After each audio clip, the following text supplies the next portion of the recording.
Les PME ETI, en France ou en Europe, sont de très loin les meilleurs performeurs sur les marchés financiers. Contrairement aux idées reçues, elles ne sont pas plus volatiles. Par contre, elles croissent plus vite, elles sont souvent plus rentables, elles sont souvent plus flexibles dans les périodes de changement, voire de doute. Et si on devait regarder depuis le début du XXIe siècle, les petites valeurs ont battu le CAC 40 16 fois sur 18.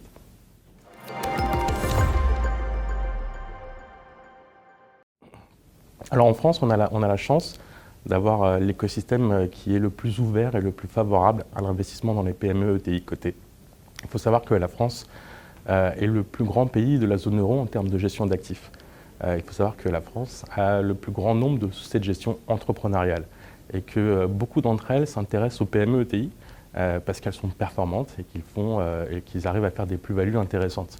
Donc on a un écosystème qui est très riche, qui a eu vocation à grandir ces dernières années avec l'arrivée de nouveaux acteurs, avec l'afflux de nouveaux capitaux.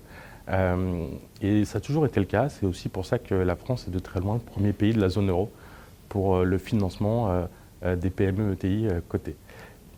Mais ce n'est pas les seuls investisseurs qui sont actifs sur les marchés financiers.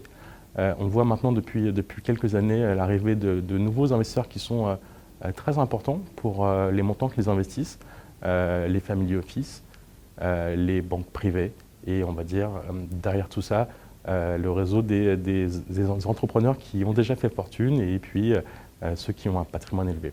Il ne faut pas oublier que la France a un vivier d'entrepreneurs individuels qui est extrêmement actif sur les PME ETI et qui représente des parts importantes des montants levés par ces entreprises, notamment lors d'introduction en bourse. On estime, nous, en moyenne, que 25% des montants levés par les PME lors de leur introduction en bourse à Paris le sont via les investisseurs particuliers, en direct, via leur compte titre, leur PEA, leur PEA-PME.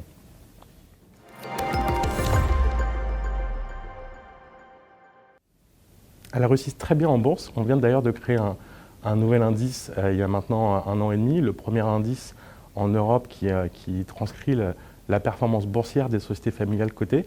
Et si on devait regarder avec un peu de recul, sur ces 18 ou 24 derniers mois, elles auraient eu la meilleure performance de toutes les sociétés cotées en Europe. Et elles performent bien pour 2 raisons principalement. D'abord parce que la bourse apprécie les projets longs. La bourse est avant tout une notion de capital patient.